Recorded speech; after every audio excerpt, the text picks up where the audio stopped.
Cochin corporation Konthuruthy 58-ാം ഡിവിഷനിൽ തെരുവുനായ ശല്യം രൂക്ഷം. ജനം തേവര ഹെൽത്ത് സർക്കിൾ ഓഫീസ് ഉപരോധിച്ചു. ഡിവിഷൻ കൗൺസിലർ ശ്രീമതി ബെൻസി ബെന്നിയുടെ നേതൃത്വത്തിൽ പ്രകടനമായാണ് HID ഓഫീസിലേക്ക് എത്തിയത്. തുടർന്ന് നടന്ന ഉപരോധ സമരം Thevara urban bank president advocate Radhakrishnan ഉദ്ഘാടനം ചെയ്തു. ഡിവിഷൻ കൗൺസിലർ ബെൻസി ബെന്നി അധ്യക്ഷത വഹിച്ചു. ഒരാഴ്ചക്കുള്ളിൽ തെരുവുനായ ശല്യത്തിന് പരിഹാരം കണ്ടില്ലെങ്കിൽ ഹെൽത്ത് ഇൻസ്പെക്ടർ ഓഫീസ് പ്രവർത്തിക്കാൻ അനുവദിക്കില്ലെന്ന് ഉദ്ഘാടനം ചെയ്തുകൊണ്ട് അഡ്വക്കേറ്റ് രാധാകൃഷ്ണൻ സംസാരിച്ചു.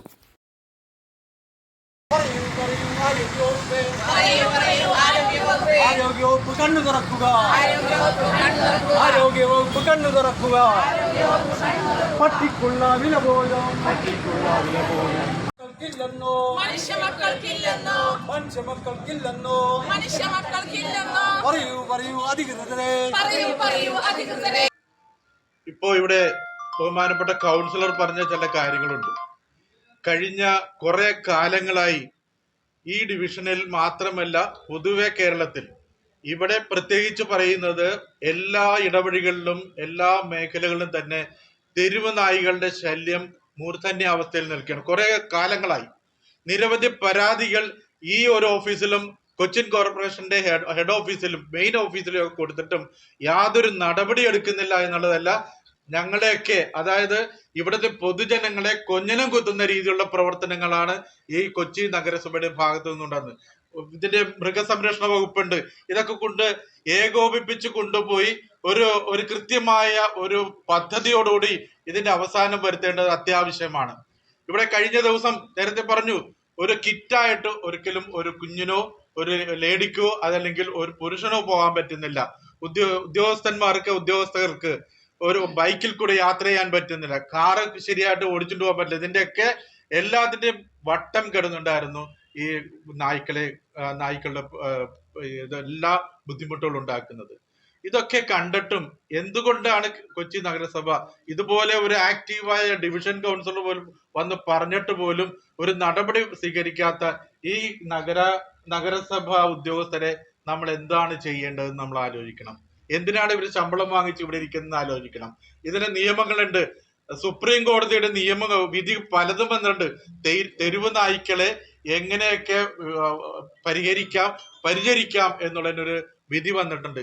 ഇതൊന്നും പരിപാലിക്കാതെ ഈ കോടതി വിധി പോലും അംഗീകരിക്കാതെ പ്രവർത്തിക്കുന്ന ഉദ്യോഗസ്ഥ വൃന്ദത്തെ നമ്മൾ നിലക്ക് നിർത്തിയേ മതിയാവുള്ളൂ. ഇതിനെന്ത് ചെയ്യാൻ പറ്റുമെന്ന് കോർപ്പറേഷൻ തീരുമാനിക്കണ്ടേ? രാജ്യത്ത് നിലവിലുള്ള നിയമത്തിന്റെ അടിസ്ഥാനത്തിൽ എന്തൊക്കെ പരിഹാരം ചെയ്യും? ഒരുപാട് നിയമനിർമ്മാണം നടത്തുന്നുണ്ടല്ലോ, എല്ലാ വർഷവും ഇവിടെ ബഡ്ജറ്റ് അവതരിപ്പിക്കുന്നുണ്ടല്ലോ, എല്ലാ വർഷവും പുതിയ പുതിയ ടാക്സ് ഈടാക്കുന്നുണ്ടല്ലോ. പക്ഷേ ജനങ്ങളുടെ ഒരു ആവശ്യങ്ങളിൽ നിന്ന് നിങ്ങൾ മുഖം തിരിഞ്ഞേക്കുന്നത് എന്തിനാണ്?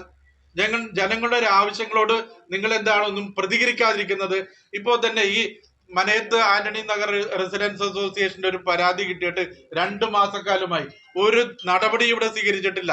നിരന്തരമായി അവിടെ കയറി ഇറങ്ങിക്കൊണ്ടിരിക്കുകയാണ്. അതുപോലെ വിവിധ റെസിഡൻസ് അസോസിയേഷനിലെ പരാതികൾ നേരിട്ടും രേഖാമൂലം കിട്ടിയിട്ട് എന്തുകൊണ്ടാണ് നിങ്ങൾ നടപടി എടുക്കാതിരിക്കുന്നത്? അതൊന്ന് വിശദീകരിക്കണം എന്നുള്ളതാണ് ഞങ്ങൾക്ക് ആവശ്യം. കോർപ്പറേഷനോട് ഒരു ആരോഗ്യ വിഭാഗമുണ്ട്. ആരോഗ്യ വിഭാഗം എന്താണ് ചെയ്യുന്നത്? ഒരു മഴ പെയ്തു കഴിഞ്ഞാൽ ഓടി വന്നിട്ട് അവിടെ കൊതുകണ്ട ഇവിടെ കൊതുകണ്ടെന്ന് ശാശ്വതമായ ഒരു പരിഹാരം കണ്ടെത്തുന്നതിന് വേണ്ടി എന്തെങ്കിലും നടപടി സ്വീകരിക്കുന്നുണ്ടോ? അപ്പൊ ഓരോ കാര്യങ്ങളും ആരെങ്കിലും കൊലക്ക് കൊടുത്തതിന് ശേഷം മാത്രം നടപടി എടുക്കുന്ന ഒരു രീതി അവസാനിപ്പിക്കണം എന്നുള്ളതാണ് ഈ അവസരത്തിൽ എനിക്ക് ആവശ്യപ്പെടാനുള്ളത്. വൈകി ലഭിക്കുന്ന നീതി നിഷേധം തന്നെയാണ്. അതുകൊണ്ട് ഈ നിൽക്കുന്ന എല്ലാവരെയും സാക്ഷി നിർത്തിയിട്ട് കൊണ്ട് പറയാൻ ആഗ്രഹിക്കുന്നു, ഒരാഴ്ച കൂടി ഞങ്ങൾ വെയിറ്റ് ചെയ്യും. ആ ഒരാഴ്ചക്കുള്ളിൽ ഇതിനൊരു പരിഹാരം, ശാശ്വതമായ പരിഹാരം ഉണ്ടാക്കിയില്ലെങ്കിൽ ഉറപ്പിച്ചോ ഈ ഓഫീസ് പ്രവർത്തിക്കാൻ ഞങ്ങൾ അനുവദിക്കില്ല എന്നുള്ളത് കൂടി നിങ്ങൾ ഉറപ്പിച്ചോ. അത്രയും മാത്രമല്ല, അത്രയുണ്ട്.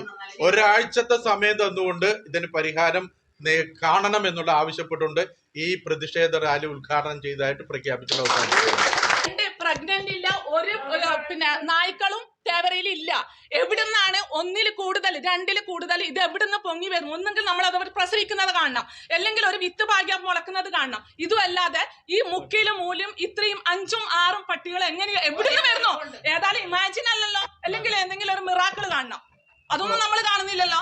ദൗർലഭ്യം നമുക്കുണ്ടെന്നറിയാം, പക്ഷേ ശാശ്വത പരിഹാരം വേണം. കുഞ്ഞുമക്കൾക്ക് സ്കൂളിൽ പോകാൻ പറ്റുന്നില്ല, ജോലിക്ക് പോകാൻ പറ്റുന്നില്ല. നായകളെ പേടിച്ചിട്ട് നമുക്ക് ഇവിടുന്ന് പുറത്തിറങ്ങാൻ പറ്റാത്തൊരവസ്ഥ. ഈ നായകളെ ഇവിടുന്ന് പിടിച്ചോണ്ട് പോയാൽ 2 നായകളെ ഇവിടുന്ന് കൊണ്ടുപോകണമെങ്കിൽ 10 എണ്ണത്തിന് ഇവിടെ കൊണ്ടുവന്ന് ഇറക്കുന്നത് ഞാൻ എൻ്റെ കണ്ണുകൊണ്ട് കണ്ടിട്ടുള്ളതാണ്. ഒരു കൗൺസിലർ എന്ന നിലയിൽ ഞാൻ പറയുകയാണ്. അപ്പോൾ അത് ചോദ്യം ചെയ്തിട്ട് അത് ഒരിക്കലും സമ്മതിച്ചിട്ടില്ല. അപ്പോൾ നിങ്ങൾ അന്വേഷിക്കണം, ഇവിടുന്ന് എത്ര ഡോഗിനെ പിടിച്ചുകൊണ്ട് പോകുന്നു. ആ ഡോഗ് സ്ക്വാഡ് വന്ന് ഇവിടെ തിരിച്ചു വിടുമ്പോൾ അതിന്റെ കണക്കുകൾ നിങ്ങൾ കൃത്യമായി രേഖപ്പെടുത്തണം. ഇപ്പോൾ എനിക്ക് തോന്നുന്നു ഈ നാട്ടിൽ ഏകദേശം ഈ പ്രദേശത്തിനേക്കാൾ ഉപരി എത്രയോ പട്ടികൾ കണക്കിൽ വർദ്ധിച്ചുകൊണ്ടിരിക്കുന്ന സാഹചര്യമാണ്. ഇതിനെതിരെ ശക്തമായ പ്രതിഷേധവുമായിട്ടാണ് ജനങ്ങൾ രംഗത്തിറങ്ങി. നിങ്ങൾക്കറിയാമല്ലോ, ഇന്നൊരു പ്രവൃത്തി ദിനവും കൂടിയായിട്ട് ഇത്രയും ജനങ്ങൾ ഇവിടെ വരണമെന്നുണ്ടെങ്കിൽ അതിന് തക്കതായ കാരണമുള്ളതുകൊണ്ട് ഇതിന് അധികാരികൾ ഒരു ദിവസം കണ്ണിൽ പൊടിയിടാൻ വേണ്ടി ഒരു ഡോഗ് സ്ക്വാഡ് വന്നതുകൊണ്ട് കാര്യമായില്ല. പക്ഷെ ഇതിനെതിരെ ശക്തമായ പ്രതിഷേധമായി ഇല്ലെങ്കിൽ ഞങ്ങൾ വരും ദിവസങ്ങളിൽ മുന്നോട്ട് പോകുമെന്നുള്ളത് അറിയിക്കുകയാണ്.